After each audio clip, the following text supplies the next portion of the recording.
Bien, vamos a sumergirnos en la historia de los 12 apóstoles. Pero no como nos la han contado siempre. Vamos a destapar una idea, casi un engaño, que lleva con nosotros 2000 años.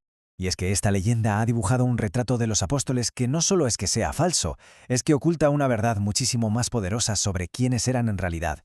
Y esa es la verdad que vamos a sacar a la luz hoy. La imagen que casi todo el mundo tiene en la cabeza es la de unos hombres humildes, sin mucha cultura, que fueron transformados por un milagro.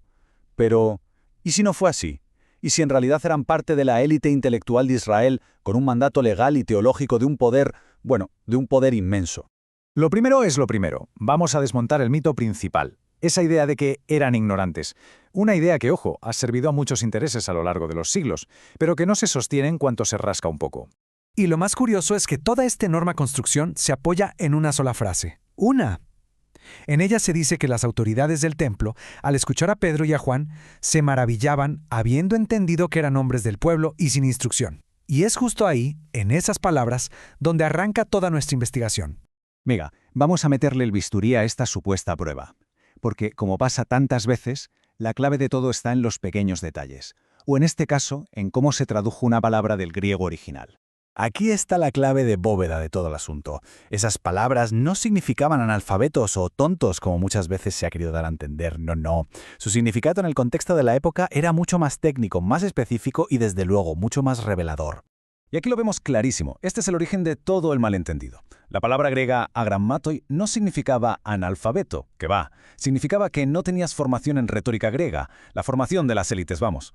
Y la palabra idiota ahí es todavía más increíble. No tiene nada que ver con idiota, simplemente significaba que eras un ciudadano privado, un laico, alguien sin un cargo público. La diferencia, como se puede ver, es un abismo. O sea que el punto crucial es este.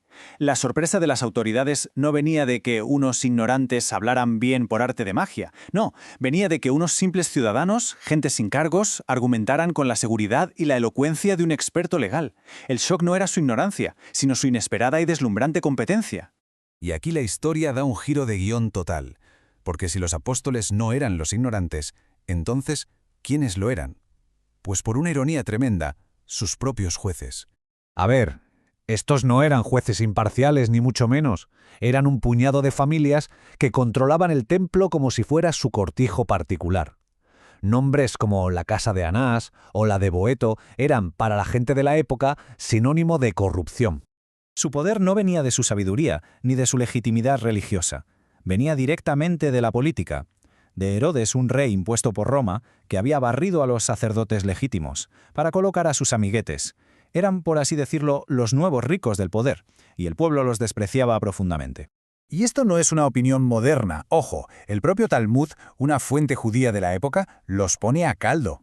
Habla de cómo usaban sus plumas para retorcer la ley a su antojo, de su violencia, de cómo sus sicarios apaleaban a la gente.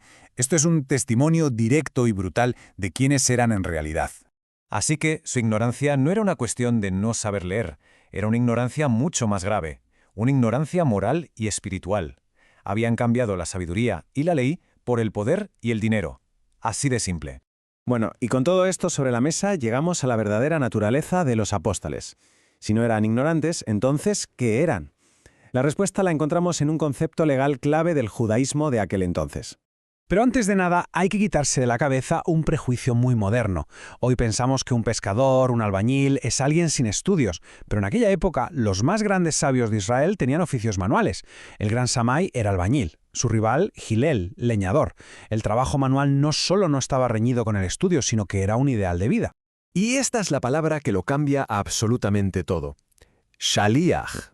Un apóstol no era solo un enviado, era un Shaliach, que es una figura jurídica, un agente legal con plenos poderes. El principio es sencillo pero demoledor.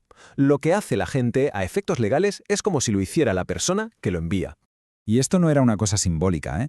Un Shaliach tenía poderes muy concretos y reales. Podía firmar y entregar documentos legales, comprar propiedades en nombre de su mandante, incluso dirigir la oración por toda la comunidad. Su autoridad, como dice el último punto, era total. No era un mensajero, no. Era, en esencia, un alter ego legal de la persona que lo había nombrado. Vale, pues, si juntamos todas estas piezas, la imagen del apóstol pescador ignorante se hace añicos por completo. Y en su lugar emerge algo muchísimo más grande. Lo que esto significa es que Jesús no estaba simplemente juntando un grupo de discípulos, estaba nombrando un consejo de 12 shluchim, que es el plural de shaliach, con el mandato legal de fundar las bases de un nuevo orden, de un nuevo Israel, un acto de una potencia jurídica y teológica que para la gente de la época era increíble. Pensemos, por ejemplo, en el famoso poder de atar y desatar. Eso no era una fórmula mágica.